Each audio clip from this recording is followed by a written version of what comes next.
terceiro pensador da era moderna que nós vamos abordar. Nós já vimos o Hobbes, nós já vimos o Locke, hoje nós veremos o Montesquieu, e se tudo der certo na quinta-feira a gente fala um pouco sobre o Rousseau. E aí a gente passa ao Kant, e acredito que a era moderna estaria finalizada. Não vai ter mais atividade, não? Oi? Não vai ter mais atividade, não? Vai.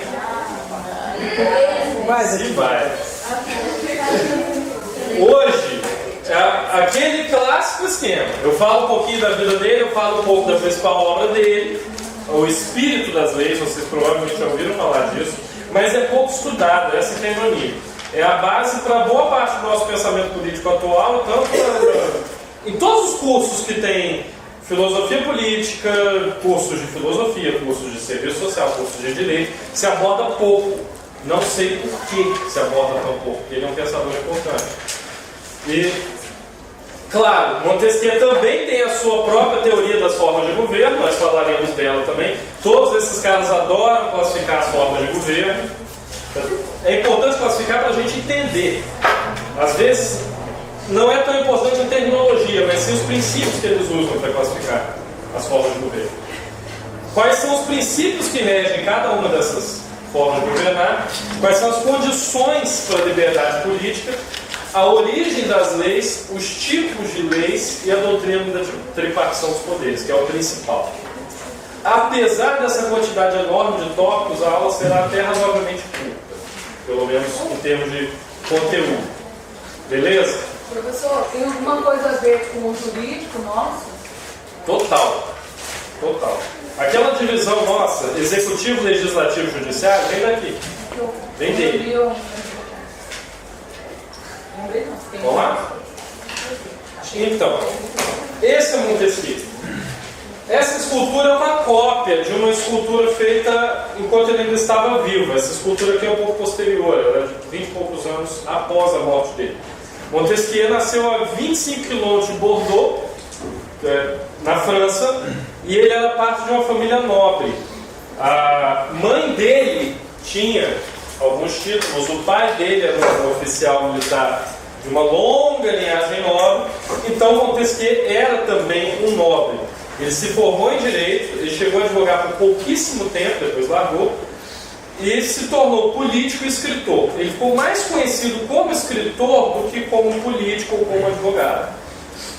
E é interessante que a mãe dele morre enquanto ele ainda era muito jovem, e o pai dele poucos anos depois. E ele ficou sob os cuidados de um tio. Ele já era um homem adulto, mas ele ficou sob os cuidados do tio, mesmo assim, auxiliando o tio nos negócios dele. E quando esse tio do Montesquieu falece em 1715, deixa para ele o título de nobreza que ele tinha. Então Montesquieu herdou um título de nobreza da mãe e outro do tio. Ele era barão de Labrède, por causa da mãe, e barão de Montesquieu, por causa do tio. Na verdade, o nome dele é Charles-Louis de Secondat. Mas ele ficou conhecido como Montesquieu porque ele era barão de Montesquieu. E a primeira obra de sucesso dele foram as Cartas Persas, que é uma coisa interessantíssima. Ele, francês, incomodado com alguns costumes do povo na época, ele escreve uma obra como se fossem dois persas visitando a França e trocando cartas entre si, trocando anotações sobre como eram os franceses. E havia críticas severas ao modo de vida da população ali. Críticas muito graves a respeito de como os franceses enxergavam as formas de organização social. E essas cartas persas que ele escreveu de forma anônima foram a primeira grande obra de sucesso dele. Foram extremamente criticadas, mas como ele havia escrito de maneira anônima, isso não respingou nele. Depois ele escreve O Espírito das Leis, já perto do final da vida dele. Ele escreve várias outras obras nesse ínterim aí, nesse meio tempo. E ele falece devido a uma febre que infelizmente ninguém sabe qual foi a causa. Mas naquela época não haviam antibióticos, qualquer infecção podia se tornar uma febre grave. Até algumas doenças virais, gripe, matava muito mais frequência que mata hoje. E essas cartas persas alçaram nele a condição de escritor de relevância. Logo em seguida ele começa a publicar vários tratados filosóficos, algumas obras literárias, algumas vezes anonimamente, outras não, e ele vai construindo uma fama como escritor. Ele foi reconhecido ainda em vida. Essa é uma característica de muitos pensadores do período moderno. Eles geralmente eram reconhecidos em vida, coisa que já não é tão comum hoje em dia. Hoje em dia, os grandes autores, século XX, eles são reconhecidos póstumamente. Depois que morrem, tem algum valor. Perguntas? Nada? Sim, senhora. Não. Der Espírito sobre o Espírito das Leis, ou do Espírito das Leis. É um tratado de teoria política escrito por Montesquieu e publicado também de forma anônima em 1748. Lembrando que ele morreu em 1755. Então isso foi só 7 anos antes dele falecer. E fez grande sucesso, principalmente porque foi traduzido rapidamente para várias línguas estrangeiras. A primeira tradução foi para o inglês, que foi em 1750, só 2 anos depois da obra ter saído. E do inglês foi traduzido para o alemão, para o árabe, enfim, inúmeros idiomas. Por causa desse grande número de cópias em idiomas estrangeiros, já que ele escreveu originalmente em francês, ele ficou conhecido muito rápido. E essa obra ela chegou a ser proibida pela igreja em 1751, porque continha várias críticas à relação entre igreja e Estado. E é interessante o seguinte: por que ela foi traduzida para o inglês tão rapidamente? Nos Estados Unidos estava começando a se formar o sentimento revolucionário, que posteriormente viria a descambar ali na Guerra de Independência. E aqueles pais fundadores da América, que adoravam estudar ciência política, teoria política, boa parte deles dominavam o francês. Caiu o Espírito das Leis na mão de um deles, o Thomas Madison, rapidamente se espalhou entre vários outros e em determinado momento eles decidiram chamar o pessoal para traduzir. Traduziram a obra e é isso que é interessante. No período pré-independência dos Estados Unidos, aquele período revolucionário, um historiador, o Donald Lutz, da Universidade de Houston, ele identificou que o Espírito das Leis foi a obra mais citada pelos revolucionários americanos. Então, aí que a obra começa a exercer sua influência. Se vocês pensarem que os Estados Unidos foram um dos primeiros países da América, do continente americano, a conseguir sua independência, foram os primeiros países a montarem uma Constituição totalmente nova em relação às constituições europeias, que ainda abriam várias brechas para as monarquias, e que essa Constituição americana influenciou todas as demais constituições do continente, dos países que declararam independência depois, como o nosso, a influência direta do Espírito das Leis para a Constituição americana para as constituições posteriores. Por exemplo, Brasil, Canadá, por aí vai. Percebo que alguns de vocês estão pensativos. Pergunte. Foi via América que a nossa Constituição foi feita ou foi direto no Espírito das Leis? E até a América, como eles queriam ter uma independência diante da Inglaterra, seria óbvio que eles iam buscar um teórico francês, que era quem se opunha. Inclusive os franceses apoiaram a guerra de independência, eles lutaram do lado dos americanos. Eu cito muito a guerra de independência americana porque ela foi particularmente violenta. Ela durou muito tempo, ela provocou um desgaste político muito grande na Europa e foi uma pequena guerra mundial, se a gente parar para analisar. Porque os Estados Unidos declaram independência, começa aquele conflito entre a Inglaterra e as 3 colônias, e aí entra no meio a França, entra a Alemanha, entra um monte de gente querendo defender os seus próprios interesses. E os franceses efetivamente apoiaram os americanos, lutando contra os ingleses. A nossa guerra de independência ela foi mais curta, os conflitos foram mais limitados. Nós tivemos sim uma guerra de independência, ao contrário do que muita gente por aí acredita. Ela durou aí acho que 4 anos, se eu não estou enganado. Inclusive com legislações que caçavam o direito de cidadãos portugueses morando no nosso território. Enfim, foi uma coisa meio brava, mas foi bem mais limitada do que lá. E a influência ela se deu porque esses primeiros revolucionários, esses que montaram a Constituição americana, que os americanos chamam de os pais fundadores, né, the Founding Fathers, eles tinham como projeto montar um Estado totalmente novo, que não abrisse brecha nem para a monarquia, nem para nenhum tipo de totalitarismo. Então eles pegaram muitos desses escritos que estavam sendo feitos no século XVIII, século XVII na Europa, do John Locke, do Montesquieu. Para quê? Para fundamentar aquela nova forma de organização política que eles estavam fazendo, que eles estavam criando. E sim, a nossa Constituição, pelo menos as primeiras, elas eram profundamente influenciadas pela Constituição americana. Tanto que o nome inicial era Estados Unidos do Brasil. E era uma forma federativa muito diferente. Os estados tinham uma maior independência, muito parecido com o que era lá. Depois começa a mudar.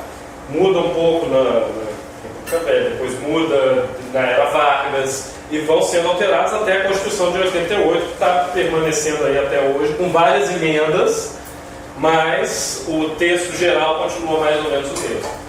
O interessante é que nós somos ainda um país em construção.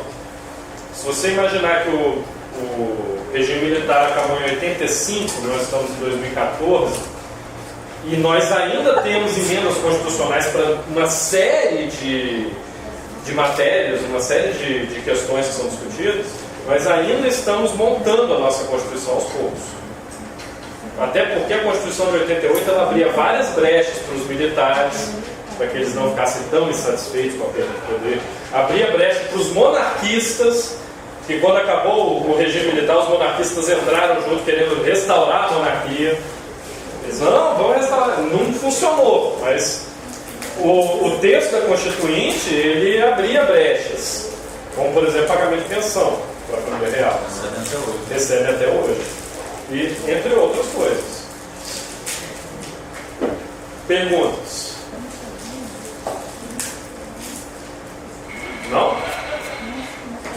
Interessante que o partido que atualmente ocupa o governo federal votou contra a Constituição na época da Constituinte, porque eles consideravam que o texto não representava os anseios reais da população e ideais do partido.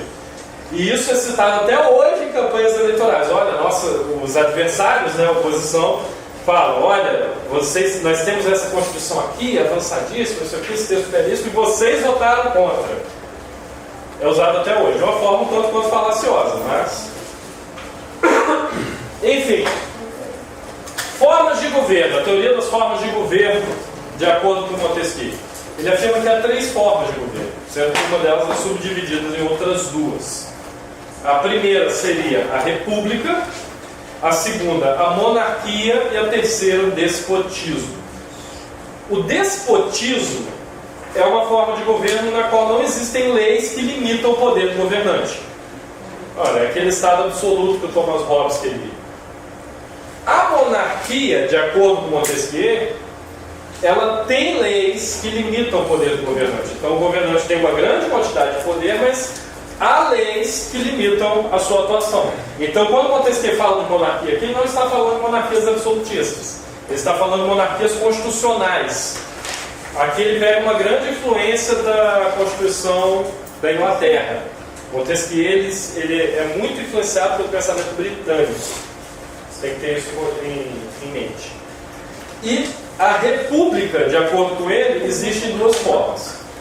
Existem repúblicas democráticas, onde há mais direitos de cidadania, e repúblicas aristocráticas, onde há menos direitos de cidadania. O que isso significa? Quanto maior for o número de pessoas que efetivamente participam do governo, que têm direitos políticos, que têm direitos civis, mais democrática uma república será. E quanto menor for o número de pessoas que participam do governo, mais aristocrática é essa república. Então, 3 formas de governo. Aquela controlada por um único indivíduo, que concentra todos os poderes, o déspota.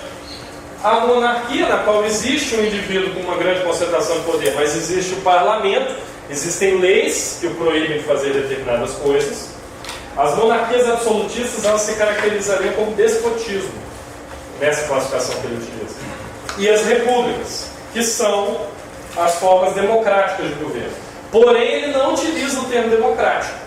Ele utiliza repúblicas democráticas e repúblicas aristocráticas. Aristocráticas, quando o poder está na mão de alguns poucos, em relação à totalidade da população, e repúblicas democráticas, quando o poder está distribuído para a maior parte dos membros da sociedade. Perguntas? O negócio é como esse poder na democracia é distribuído, né? Muitas vezes é apenas o poder de eleger alguém que já está pré-estabelecido a ser candidato ou não pela aristocracia. Então, acho que é mais Exato. uma mentira, né? Mas no caso particular do Montesquieu, ele utiliza, parte da argumentação dele parte da divisão de poderes e das garantias legais que os cidadãos têm. Que, embora, às vezes, o poder de voto seja enganoso, ele possa ser simplesmente a premissa de escolher talvez o menos pior, ou aquele que já foi determinado, como você falou, ainda assim haveria salvaguardas legais em relação a alguns direitos nossos, como, por exemplo, direito de julgamento, caso você seja aprisionado por um crime. Então, se esses direitos são compartilhados por uma maioria, ele consideraria que é uma república democrática, enquanto que se esses direitos seriam um privilégio de poucos, seria uma república aristocrática. Claro que pensadores contemporâneos, inclusive alguns colegas meus da área acadêmica, criticam muito isso, baseado no fato de que mesmo numa república pretensamente democrática, na qual os direitos são extensivos a todos, a real, digamos assim, o real exercício desses direitos é privilégio de poucos. Acho que seria necessário estratificar esses direitos, né? Direito econômico, direito normativo, direito político, para você ver quais desses direitos realmente estão à mão da população de modo geral. Uma pesquisa interessante que saiu, se eu não me engano, ano passado. Um sociólogo pegou nossa legislação, juntou um pessoal da área do direito, deu uma lida e foi verificar quantos direitos. A pesquisa dele era relativa especificamente a direitos LGBT. De quantos direitos os homossexuais estavam alijados em relação aos demais membros da população. E ele percebeu que há 46 direitos a menos que essa parcela da população possui. É negado, por exemplo, o direito ao matrimônio, digamos assim.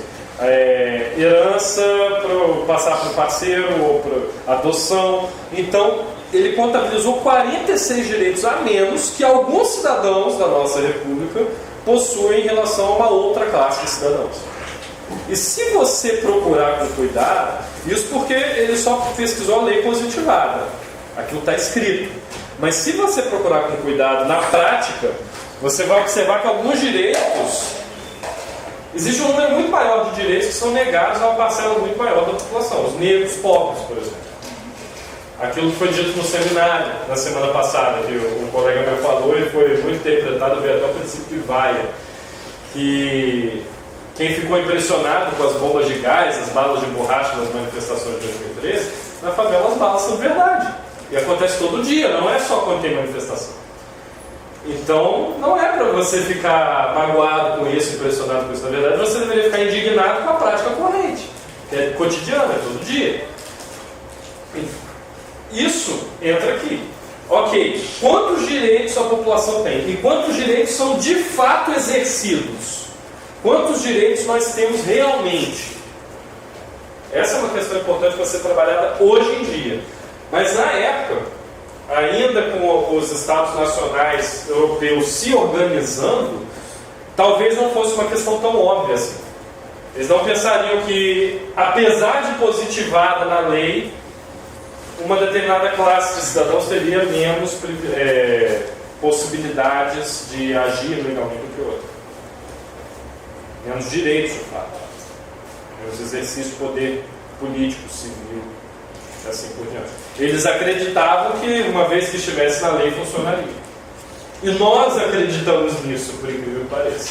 Nós temos leis contra o trabalho escravo. Nós pensamos que o trabalho escravo foi erradicado no Brasil.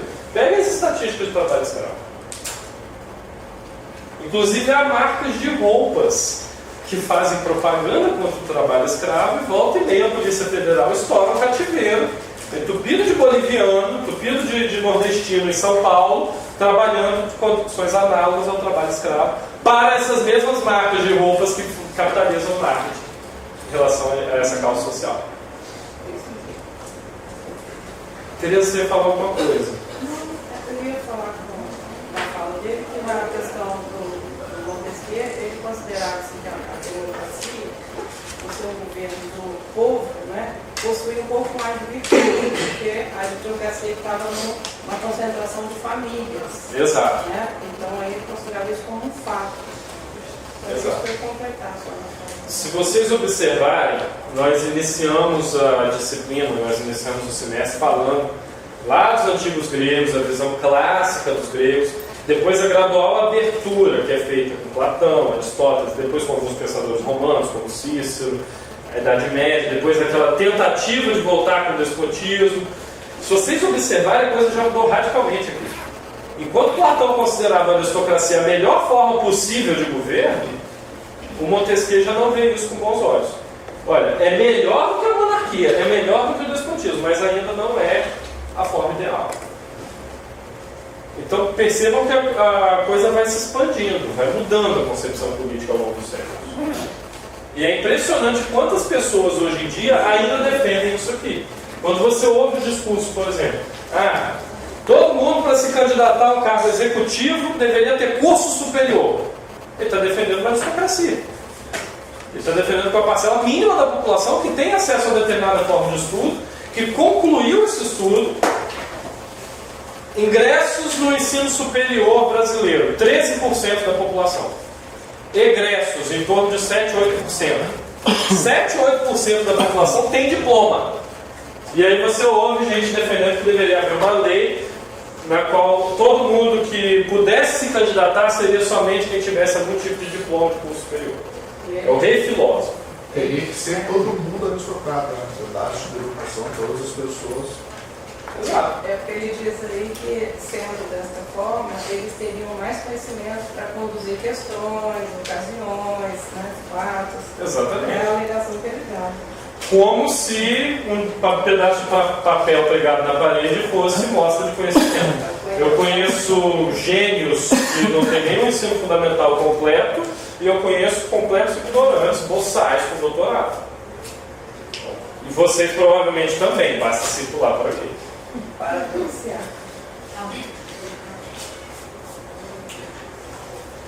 Mais questões? Não? Ok.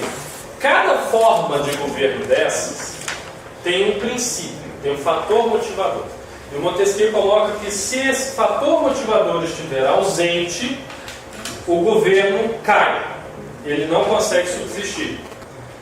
Por exemplo, a república, ela subsiste por amor à virtude. E o que ele considera virtude? A vontade de colocar os interesses da comunidade acima dos interesses individuais. Novamente o bem comum entrando aí no pensamento político. A virtude para Montesquieu é colocar o bem comum como maior, como precedente em relação aos interesses pessoais. Então as repúblicas só podem existir enquanto existir esse amor à virtude. A monarquia, segundo ele, existe quando há amor à honra, o desejo de obter uma melhor posição social e privilégios. Caso a população não tenha esse desejo de obter uma melhor posição social e privilégio, a monarquia cai. O despotismo, por outro lado, ele existe por medo do governante. E aqui a relação fica bem óbvia. Se você não tem mais medo do governante, se você não tem mais medo do déspota, o despotismo cai. O poder dele vai embora. Então, para o Montesquieu, o sistema político não consegue durar muito tempo se esse princípio motivador de cada forma de governo estiver em falta. Isso é muito simples. Pense em uma ditadura. Quando não há mais medo do ditador, acabou a ditadura. As pessoas efetivamente o enfrentam e acabam. Quando não há mais desejo de obter essa elevação de posição social, esse ganho de privilégios que é típico das monarquias, olha, eu quero me tornar um lorde, a monarquia vai embora. quando as pessoas param de dar importância à posição social, a monarquia já não serve mais, ela não funciona. E está passando bem? Você não está cardíaco aí? E a república, por outro lado, ela existe por amor à virtude.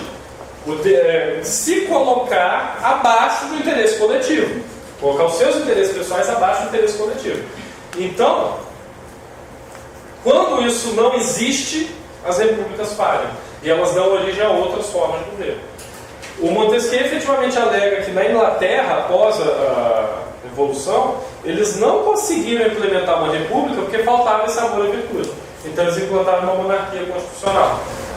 É o que ele chamou de governo moderado? Sim. Se vocês analisarem, baseado nisso aqui, a gente pode tecer algumas críticas em relação à nossa forma de governo atual em nosso país. Qual dos princípios motivadores seria mais apropriado para o nosso país? Primeiro, segundo ou terceiro? Nós temos a República, mas aqui não está indo de encontro ao que ela pede. Sim. Atualmente, né? A virtude dos cidadãos está desencontrando. Exato. Então a forma de governo apropriada para o brasileiro, segundo o raciocínio Montesquieu, eu não estou defendendo isso, teria que ser outra. E aí, é claro, a gente teria que debater se seria uma monarquia ou um despotismo. Alguns políticos defendem a volta do despotismo no Brasil. Alguns, não políticos, não há políticos monarquistas no parlamento, né? Mas alguns grupos defendem a volta da monarquia.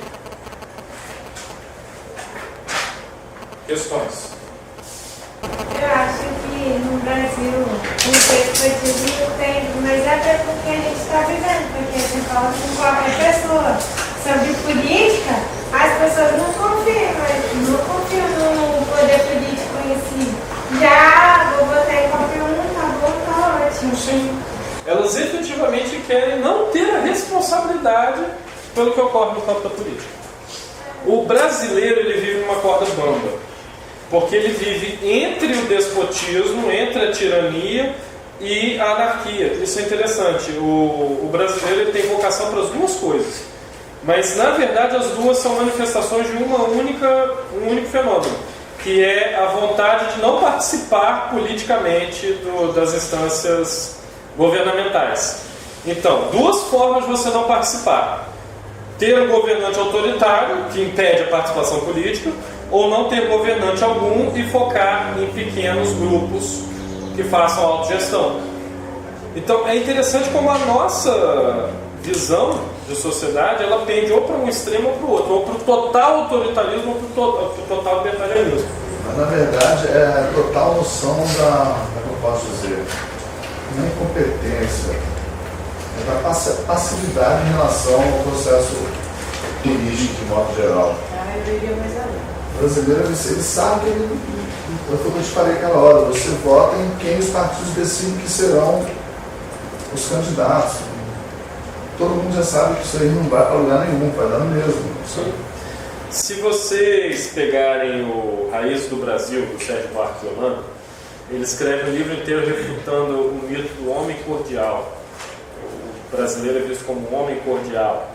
E ele coloca, olha, esse cordial aí não é também da forma que vocês interpretam, não. Cordial quer dizer que age com o coração. Então nós também temos momentos muito violentos na nossa história. Mas, enfim, existe uma parte razoavelmente grande da obra em que ele fala da formação cultural do brasileiro. E essa formação cultural ela se baseia em pequenos grupos patriarcais, famílias. Se vocês analisarem, a nossa relação com o Estado é uma relação de cunho familiar. Ou a gente encara o Estado como um grande pai, e aí ele vira lá o Leviatã do Thomas Hobbes, é o pai que vai punir seus filhos quando faz uma criação. Ou a gente encara, olha, a minha família é o meu grupo, é o meu círculo interno. O Estado não tem nada a ver com isso, o Estado não deveria intervir. Então há uma rejeição total à organização política. Outra essa correção que você falou aí, se com a mãe era bainha de goiaba, com eles é bala de borracha e gás de pimenta. Sim.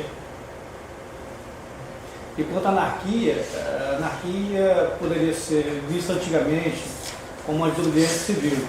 Hoje em dia está beirando ao caos, a anarquia de destruição, né? E manifestação você vê isso. São duas formas diferentes de você contrapor o governo: a desobediência civil e a resistência civil.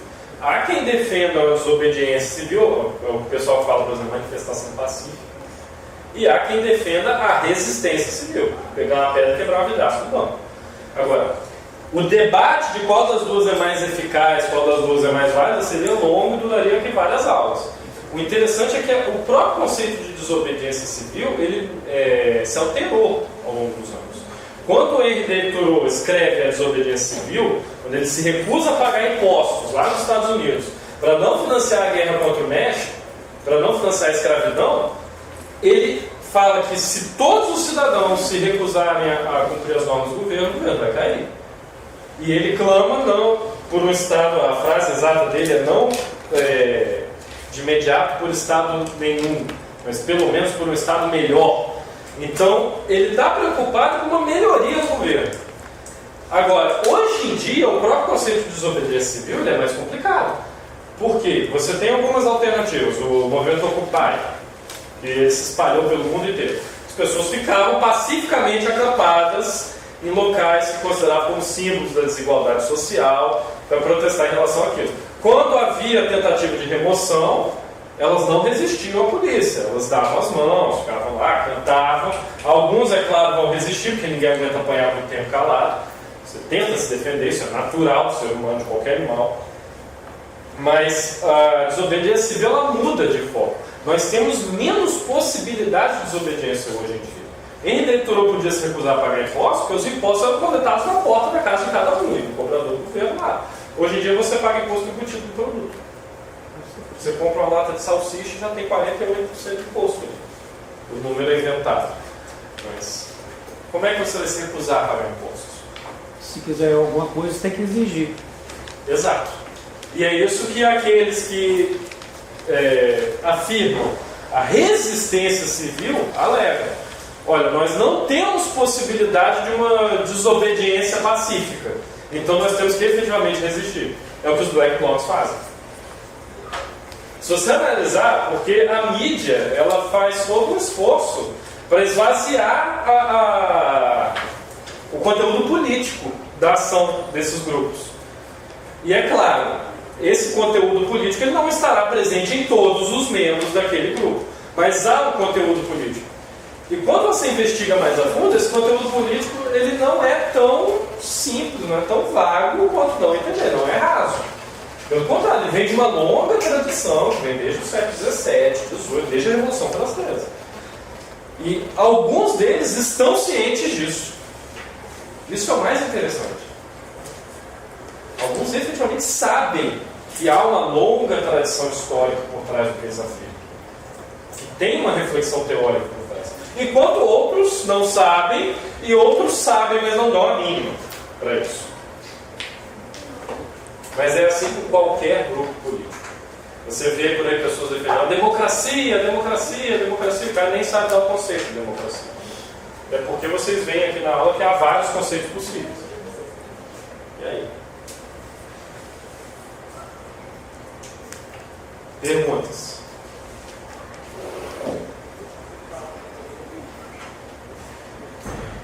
Nada? Prosseguindo. Montesquieu afirma que há condições para que a liberdade política exista. E ele é especialmente crítico em relação a duas visões que eram muito correntes na época dele em relação à liberdade política. A primeira é de que liberdade é a mesma coisa que autogoverno coletivo, ou seja, democracia. Isso que eu acabei de dizer. Ele alega que nem toda democracia quer dizer a mesma coisa que liberdade. Você pode viver numa democracia sem ter liberdade. Aquilo que o Leonardo tanto critica em todas as aulas. Você pode ter um governo dito democrático e não ter liberdade de fato. Inclusive, a crítica dele é mais pesada ainda. Que determinadas... Como é que eu vou colocar? Determinadas formas de organização democrática elas podem efetivamente se constituir uma ditadura da maioria.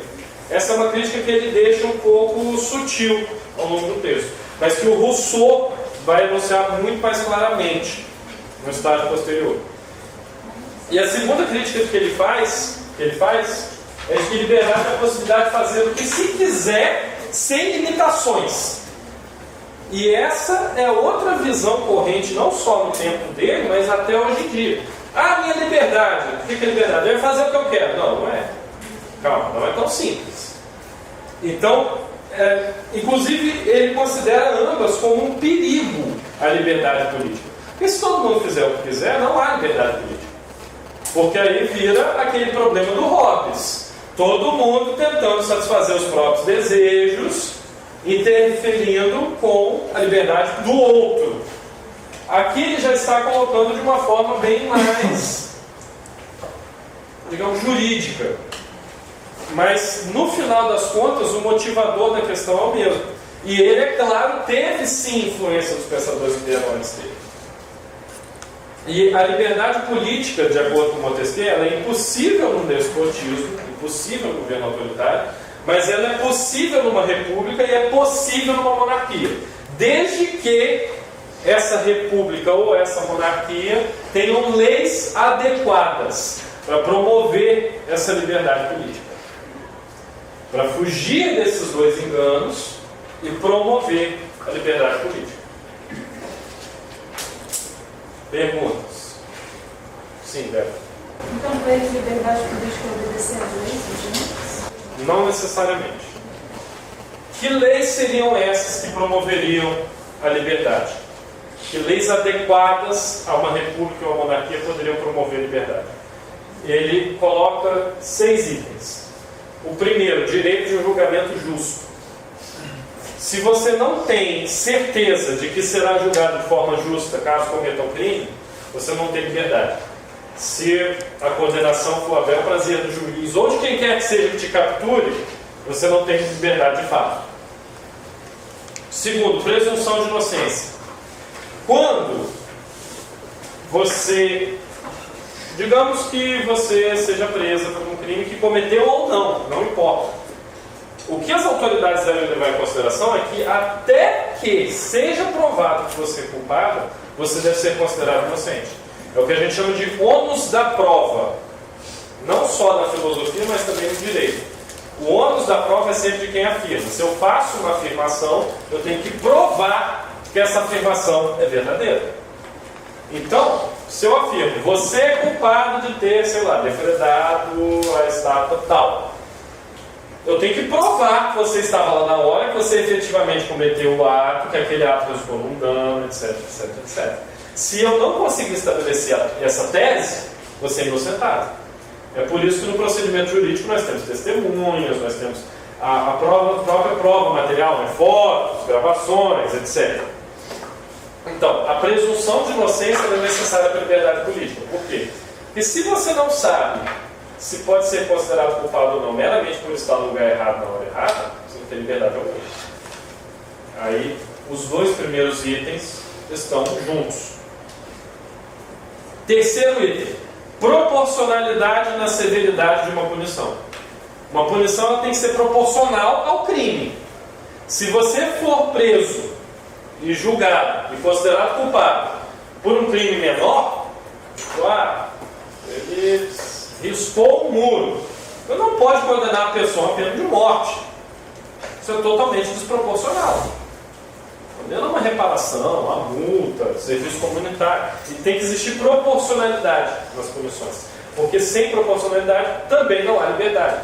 Porque qualquer coisa que você faça, qualquer agir seu, pode resultar numa punição muito desproporcional. É o que acontece em alguns regimes, como por exemplo a Coreia do Norte. E embora eu desconfie sempre que a imprensa brasileira fala alguma coisa sobre aquele lugar. E a gente não pode confiar na nossa imprensa. Na verdade, a imprensa em nenhum lugar do mundo. Mas, outro dia, o Kim Jong-un, é esse o nome dele? Enfim, o governante de lá, ele executou o próprio tio por corrupção. Mandou o homem ser fuzilado. É uma punição desproporcional. Então, é um regime despótico, não há liberdade possível lá. Quando o próprio ocupante do governo faz as leis, julga e aplica as punições, não há liberdade possível. Na verdade, não é o melhor jeito de se esconder do que se passar por morto. Né? Bom, Não é o melhor jeito de se esconder do que morto. eu não tinha pensado nisso, pode ser. Pode ser morre aí, vai saber se morreu. O quarto item seria liberdade de pensamento, de discurso, de assembleia. Se você não pode falar o que você pensa, se você não pode se reunir, se você não pode se manifestar publicamente, você não tem liberdade política.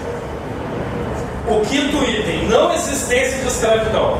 Ora, óbvio, se há escravos numa sociedade, há uma parcela de uma sociedade que não tem direitos. Ou que tem menos direitos do que os demais. Ainda que seja a escravidão mais libertária do mundo, eles terão menos direitos. No mínimo, eles estão fazendo trabalho forçado.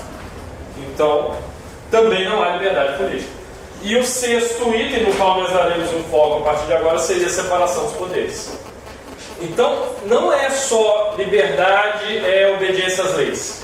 É a existência de um determinado número de leis que sirvam como meio de balanço, de controle, de checagem em relação ao que os cidadãos podem ou não fazer.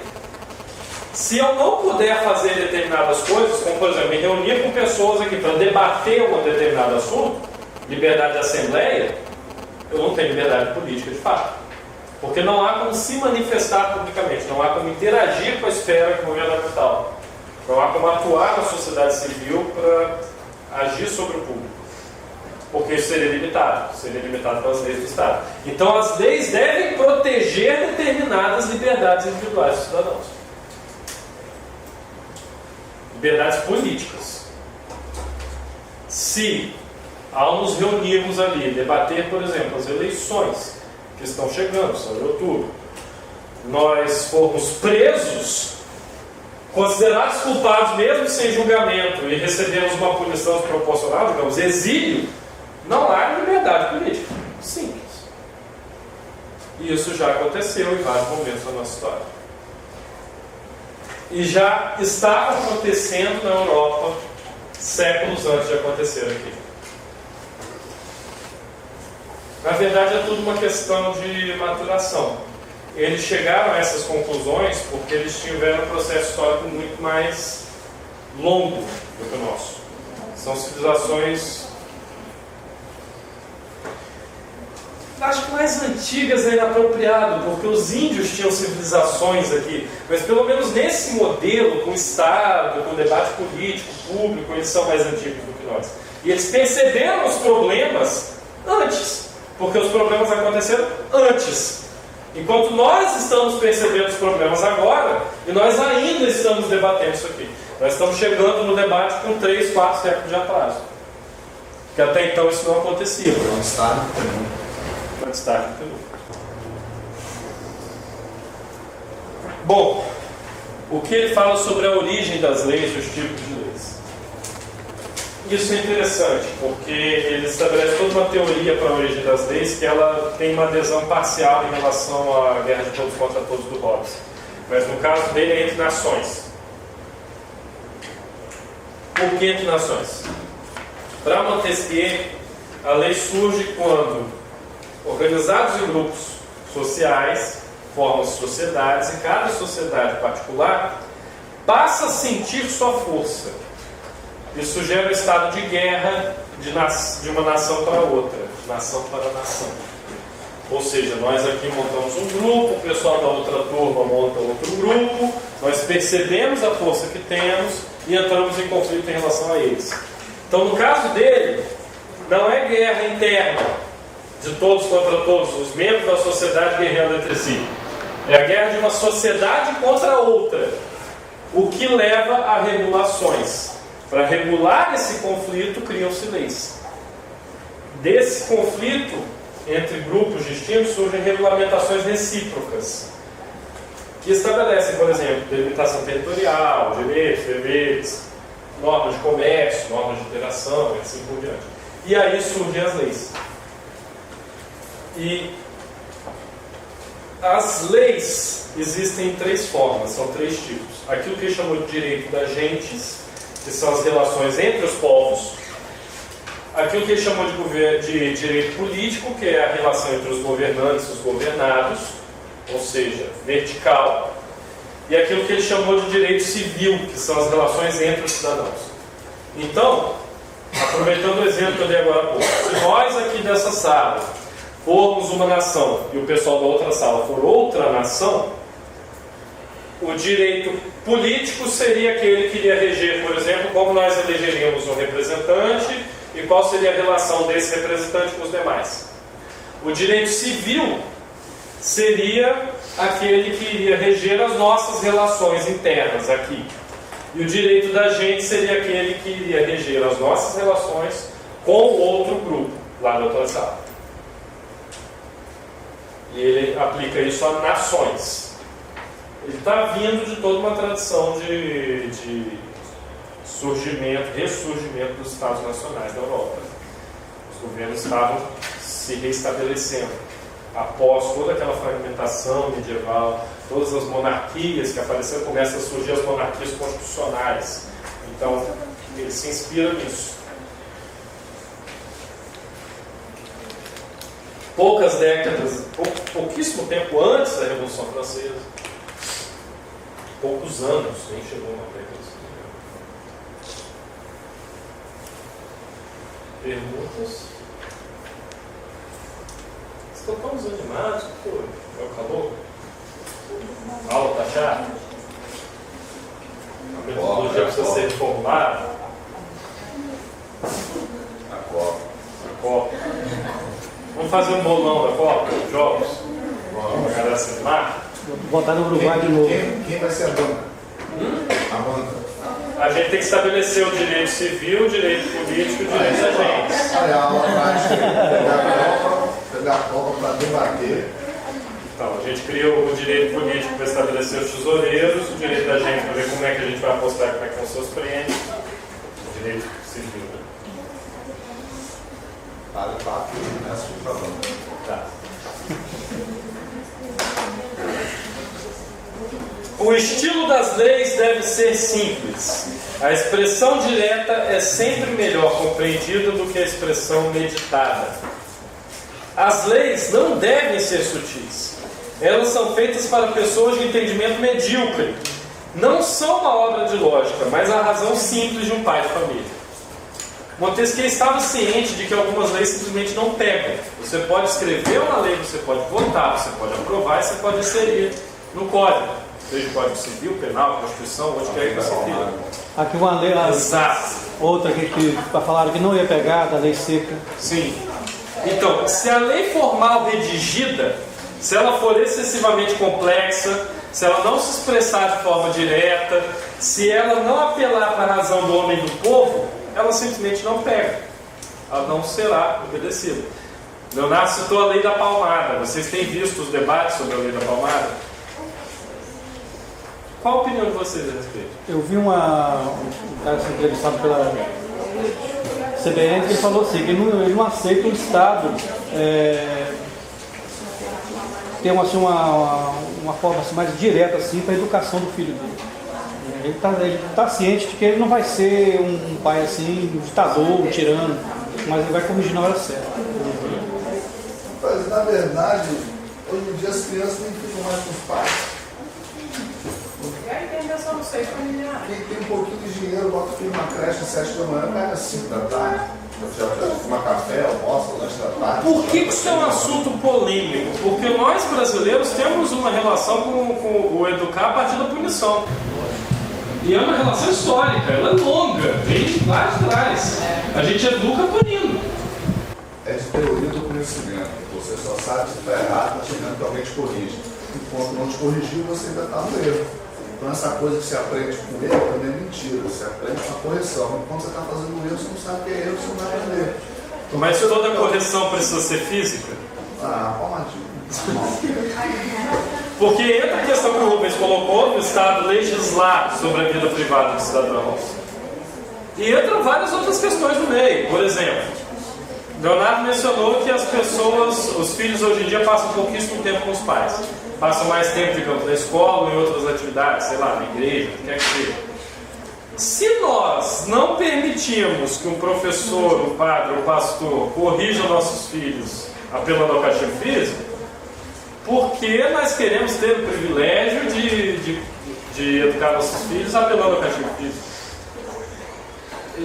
Existem essas questões. Nós efetivamente empurramos as pessoas para instituições na qual elas serão educadas. Nós exigimos que as eduquem, mas nós não permitimos essa prática.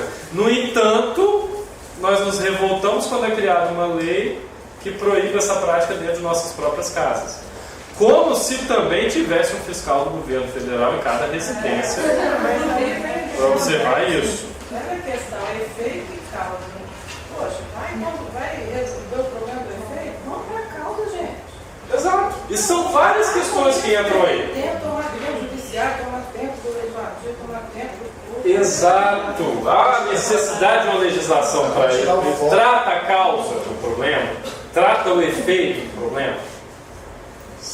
Toma efeito toma tempo do legislativo, toma tempo. Lembrei daquela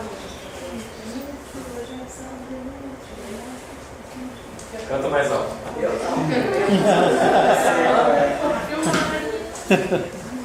Mas aí está. Outro conselho de Montesquieu, outra constatação dele.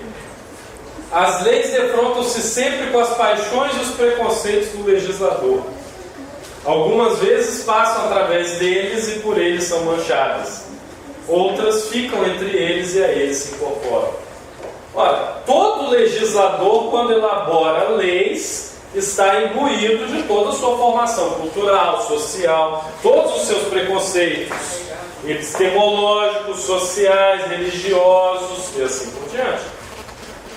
Não é muito difícil. Entrem no site do nosso parlamento, do legislativo, procurem lá, projetos de lei dos deputados federais. E aí vocês verão de acordo com a ideologia de cada um. Tem de tudo, tem desde proibição do aborto, liberação do aborto, proibição da palmada, liberação da palmada, ensino de criacionismo nas escolas. Tem umas coisas bem interessantes ali. Tem gente que legisla até sobre a placa do carro. Eu vi um outro dia que foi fenomenal, que os carros não deveriam ter placas na frente do veículo, só atrás. O carro, e a justificativa era, o carro fica feio.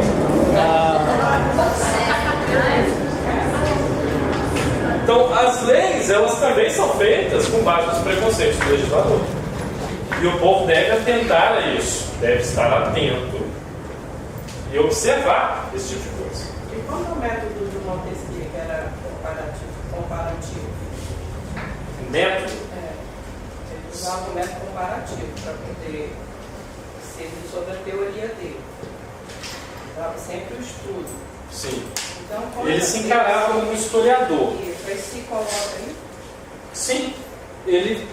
Interessante isso que a Teresa falou. O Montesquieu ele tinha uma veia de historiador, embora não fosse bem a área dele.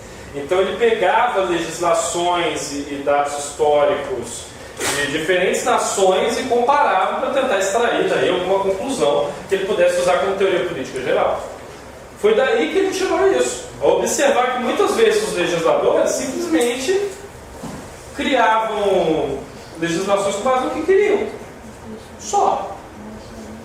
E outra ainda. Algumas vezes essa legislação existia enquanto o legislador ainda estava vivo, pronto. Depois que ele saía do governo, depois que ele falecia, acabava. Então ela ficava restrita entre aquele grupo. Outras vezes elas passavam para a história posterior. E com isso acabavam gerando efeitos posteriores, muitas vezes nocivos. A isso que ele se refere quando fala que algumas vezes as leis passam através dos legisladores e são por eles manchadas.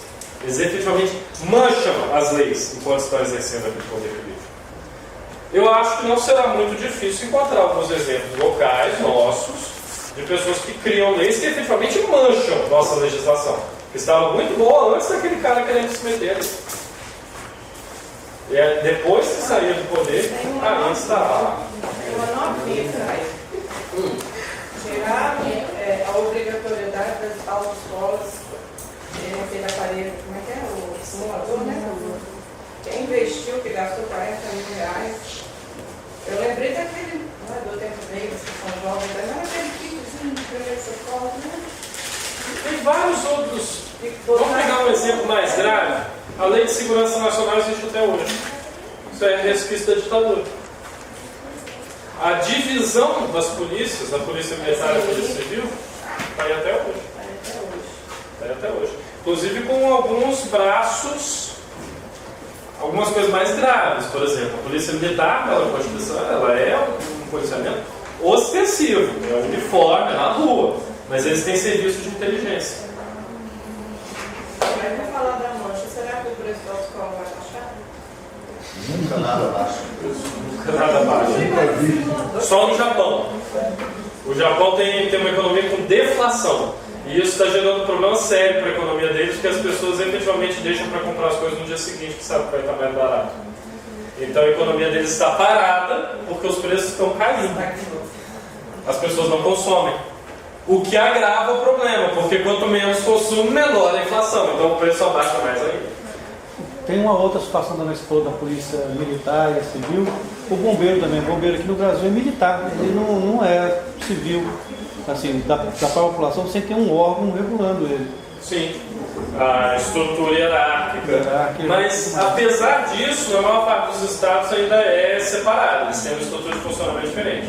Se eu não me engano, são 2 estados, um é São Paulo, o outro eu não recordo se é Paraná ou Santa Catarina, acredito que seja Paraná, que os bombeiros são efetivamente policiais. Eles têm poder de polícia. Em 2 estados brasileiros. Pode andar armado, pode armar. Aqui era assim também. Aqui desvinculou, né? Não, aqui desvinculou. Era assim. Era assim. Em todos os estados era assim. Gradualmente foram sendo desvinculados, mas em 2 estados ainda permanece. Eu preciso pesquisar. Um eu tenho certeza que é São Paulo, o outro não recordo. Mas se vocês imaginarem que São Paulo, o estado mais populoso do país... Pô, mas lá em São Paulo, para você ser polícia, precisa nem fazer prova. Chega lá e começa no mesmo dia. Quem quer ser polícia lá? Bom, o principal agora. Montesquieu nos fala sobre a tripartição dos poderes. O que é isso? Vocês devem lembrar que lá na antiguidade estava todo mundo preocupado com a tripartição da alma. Vamos dividir a alma humana em 3, né? A psique humana em 3. Montesquieu já joga isso para o campo político sem relação nenhuma. Só tentando puxar o gancho para vocês lembrarem da aula antiga. E ele divide a forma que o Estado atua em 3. Uma que ele chama de legislativo, que é o quê? É quem faz as leis. Um poder que ele chama de executivo do Estado e outro que ele chama de poder de julgar. O que é isso? Executivo do Estado, ele define como executivo das coisas que dependem do direito das gentes, ou seja, das relações. E o poder de julgar, executivo das coisas que dependem do direito do Estado. Se vocês analisarem, um faz as leis, o outro as executa em relação a matérias externas, direito das gentes, é aquela relação com povos externos, e o outro, executivo das coisas que dependem do direito do Estado, as relações internas, elas são julgadas. Então, no final das contas, a nossa divisão de legislativo, executivo e judiciário, esse último vai se tornar o nosso judiciário, ela vem daqui. O judiciário, ele trata das nossas relações internas. Porque ele considera número. Ele chamou de número mesmo. Sim. E o executivo do Estado, ele trata das relações de grupos. Por isso que você pode ser julgado, de acordo com a lei, condenado, digamos, e na hora de te colocarem na cadeia, quem vai fazer isso é o poder executivo, não é o legislativo, nem o judiciário, é o executivo. Por quê? Porque a partir daquele momento você se torna membro de um outro grupo. Então isso é premissa do executivo do Estado. É aí que surge toda aquela teoria a respeito do direito penal do inimigo, aquele que rompe com as leis. Para ficar mais claro, algumas citações dele. Há em cada estado 3 espécies de poderes: o poder legislativo, o poder executivo das coisas que dependem do direito das gentes e o executivo das que dependem do direito civil, ou seja, interno. Chamaremos este último de poder de julgar e o outro simplesmente o poder executivo do Estado. Se vocês analisarem o poder executivo, quem é o chefe máximo do poder executivo da nossa nação? Presidente. Presidente da República. Qual que é a principal prerrogativa do presidente da República? É o comandante em chefe das Forças Armadas. Então, executivo do Estado é aquele que trata o direito da gente, ou seja, a relação com outras nações. Também é ele que determina questões comerciais, e por aí vai. Relações diplomáticas. É o direito relativo a outras nações, outros povos. Enquanto que o judiciário, ele cuida das coisas que dependem do direito civil, das nossas relações internas. Ah, eu ofendi algum de vocês aqui. Vocês vão me processar, se eu for condenado, eu terei que pagar uma indenização. Questões de relação interna, entre as pessoas, entre os membros da mesma sociedade. Ele já vislumbrava as questões econômicas internas? Não, infelizmente não. Ele não percebeu o quanto elas poderiam afetar esse balanço de poderes. Mas também limitações da época. O próprio capital não estava tão desenvolvido quanto hoje. Então ninguém podia prever que isso se tornaria quase um poder à parte. Que é, aliás, a crítica que um pensador francês recente tem feito, o Piketty, que escreve o que eu estou falando. Em 6 meses a 2 anos ele vai se tornar o filósofo da moda. Ele está falando justamente dessa relação de promiscuidade do capital com o poder público. Criticando, olha, beleza, Marx escreveu o Capital lá no século XIX, ele escreve um livro chamado Capital do século XXI, que é uma atualizada daquilo, já vislumbrando novos problemas. Vai ter a entrevista dele na Globo News essa semana. Uma coisa assim. Ele é um filósofo da moda. Sem fronteiras. Ele está fazendo aquilo que aquela análise, as mesmas questões, claro, com respostas diferentes, elaborações diferentes, o Harvey fez algumas décadas atrás. De Harvey. Perguntas?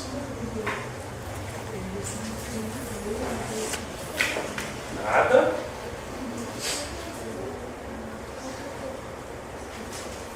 Quando na mesma pessoa ou no mesmo corpo de magistratura o poder legislativo está reunido ao poder executivo, não existe liberdade, pois pode-se temer que o mesmo monarca ou o mesmo senado apenas estabeleçam leis tirânicas para executá-las tiranicamente.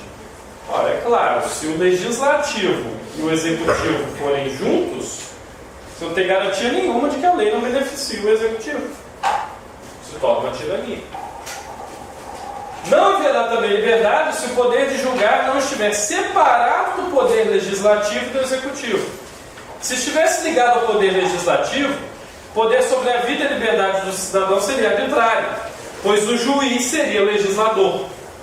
Se estivesse ligado ao poder executivo, o juiz poderia ter a força de um opressor. Quase não acontece. Quase não acontece hoje. Hoje tem saído das universidades de direito um grande número de formandos criticando o fato de que os nossos juízes, os nossos magistrados, efetivamente legislam. O cara decide o que ele quer, joga o código fora, depois utiliza partes da lei, partes do código, até alguns precedentes, a jurisprudência precedente, para fundamentar aquilo que ele quis. Mas no final das contas ele dá a sentença por quê? Porque ele quis. O que é pior, influencia os outros. Exato, porque ele gera um precedente para os futuros. Por isso que a teoria do Fábio ganha cada vez mais corpo na minha ideia. As máquinas espirituais. Isso é tudo julgado por software. Qual teoria? Das máquinas espirituais. Não vai mais haver pessoas nessas instâncias do governo, sim máquinas, softwares. Porque o homem é altamente corruptível. Mas Máquinas também. os cientistas russos inventaram um computador que foi capaz de mentir. Sim. Igual Só o russo mesmo para fazer um computador mentiroso. Porque os Estados Unidos até hoje não aceitaram a nossa maquininha de eleições. Mas a nossa máquina é facilmente fraudável, convenhamos. Pô, o cartão Parece furado é perfeito. muito mais. Cartãozinho furado que o Bush se reelegeu lá, pô. O Gaúcho fazia vestibular com cartão furado na década de 90. Sim. A eleição do país mais forte do mundo com cartão furado. mas também muito influenciada a política deles, talvez até muito mais do que a nossa, influenciada por interesse econômico. Inclusive lá só falta o político andar com um macacão igual do piloto de corrida com as marcas patrocinadoras dele. É só o que está faltando, porque boné eles já usam. Boné eles já usam. Perguntas. Isso é muito simples. Se o juiz faz as leis, ele faz do jeito que ele quer e julga do jeito que ele quer. Você não tem garantias contra o abuso de poder. Se o juiz executa as leis, olha, ele pode julgar da forma que for mais conveniente executar. Você também não tem garantia nenhuma. E se quem faz as leis executa, mesma coisa. Irá fazer as leis de forma que o beneficie. Não há garantias. Com base nisso, Montesquieu alega. Então nós devemos dividir os três poderes. Pessoas diferentes, ou corpos de magistratura diferentes, devem ocupar premissas diferentes. Devem ter atribuições diferentes. Para quê? Para respeitar aqueles direitos que ele colocou antes. Direito de reunião, direito de livre expressão do pensamento, de presunção de inocência, julgamento justo.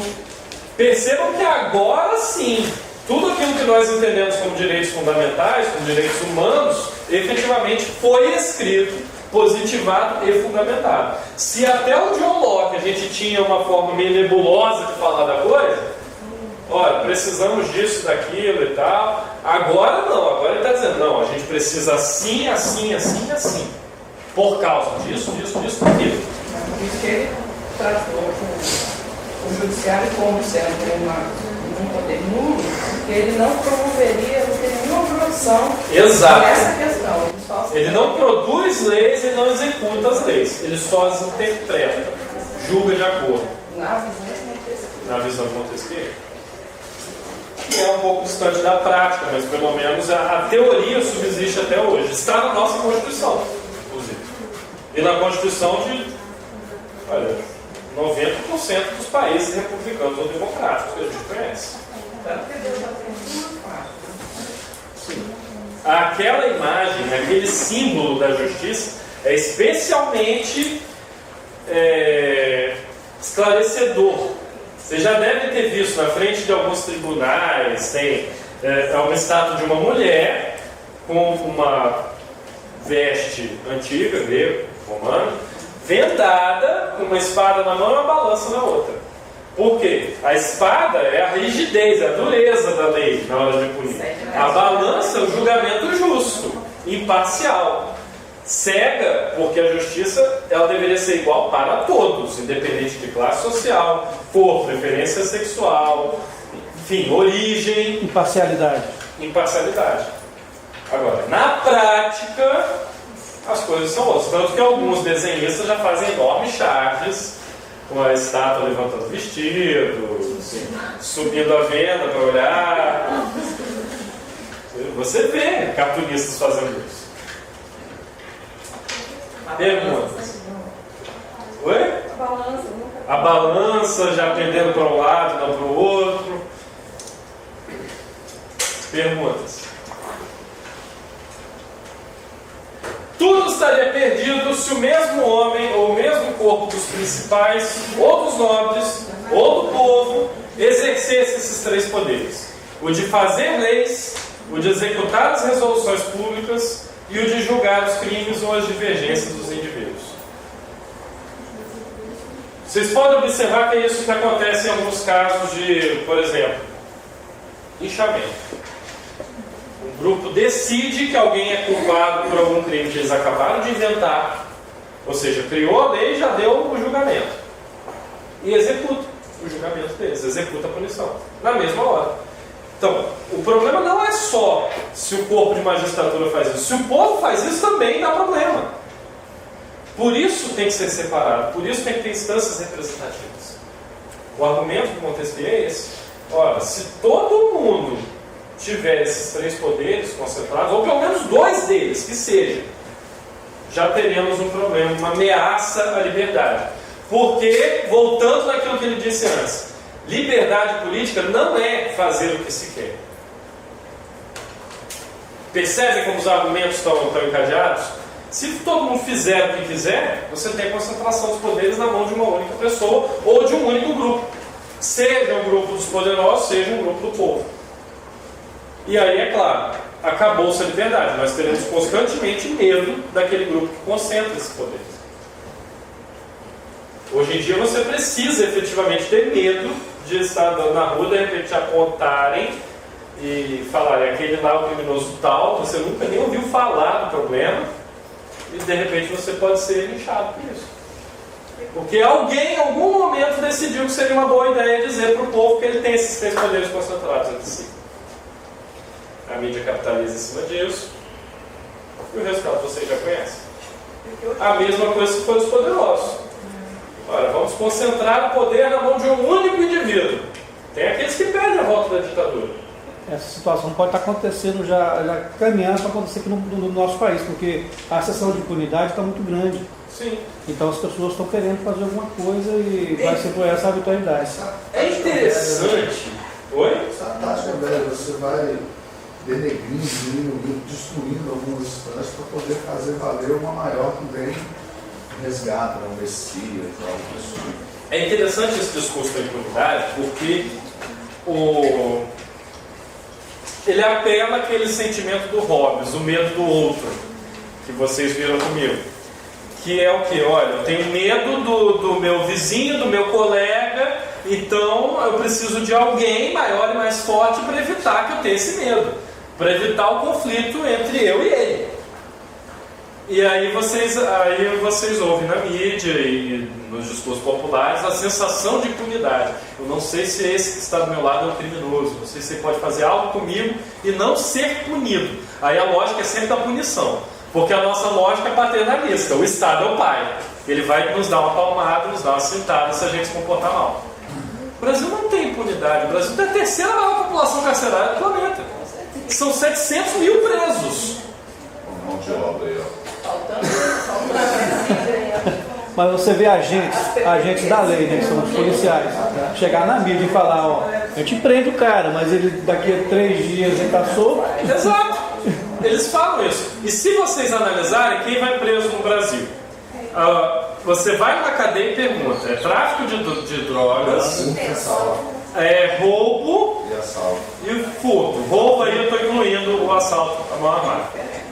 Homicídio não prende. 8% dos homicídios são investigados. Imaginem os que ainda vão levar a uma condenação. 8%. Trânsito, Atraso de pensão. corrupção ativa, passiva, atraso de pensão, um ou outro. Atraso de pensão, eles deixam o cara 1, 2 meses na cadeia para tomar um susto e soltam. Mas prende muito. Mas aí nós temos a 3ª maior população carcerária do planeta, baseada em furto, roubo e tráfico. Só perde Estados Unidos e Rússia. Só perde para Estados Unidos e Rússia. Sendo que Estados Unidos e Rússia já têm histórico de prisões privadas. E nós estamos debatendo a questão. A primeira prisão totalmente privada já está planejada, será montada em Minas Gerais. Mas nós já temos 27 prisões, parceria público-privada. Então nós estamos efetivamente privatizando as cadeias, gerando demanda por presos, porque vira comércio. Eles precisam ter lucro, eles são uma empresa. Então nós precisamos ter clientes. Quem são os clientes? Os que estão hospedados no nosso hotel. É a força de trabalho. É a força de trabalho. A dona Dilma concentra 1 bilhão em recursos da Zundec, que é destinado ao sistema penitenciário, que até hoje não liberou por questões burocráticas. Sim. No entanto, as PPPs aí, ó, parceria público-privada, estão a todo vapor. Exato. Quase 85%, não vou lembrar agora da estatística que eu li, dos presos aqui no estado não são de capixabas. Sim. Mineiro, baiano e carioca.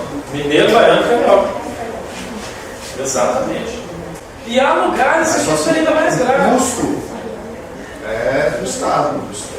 Sim, o governo estadual com repasse de verba federal. São questões difíceis para a gente pensar hoje. Mas nós efetivamente temos que pensar nela saindo do discurso do populacho. E aí incluam a mídia, porque o que a mídia faz é agradar o populacho. A impunidade no Brasil é grande. Peraí, terceira maior população carcerária do planeta. A impunidade é grande? Calma, devagar nesse negócio. Então, é complicado. E lembrem-se, a lei, se vocês levarem em conta o que os autores que a gente estudou afirmaram, a lei ela é criada por homens. A gente decide o que é crime e o que não é. Então, você deu o exemplo da lei seca. Não sei se foi o Rubens ou se foi o Leonardo, foi o Rubens. O Rubens deu o exemplo da lei seca. Nos Estados Unidos implantaram a lei seca lá na década de 20. O que eles conseguiram com isso? Um aumento absurdo da criminalidade. Por quê? Bom, proibiram as pessoas de usar o álcool, a droga mais antiga da história da humanidade. Desde o tempo dos antigos egípcios, as pessoas bebem cerveja. Viraram e falaram, isso é um crime. Vocês terão que fazer escondido. Vocês terão que produzir escondidos, consumir escondidos. E aí, é claro, aquilo que era contrabando vira tráfico.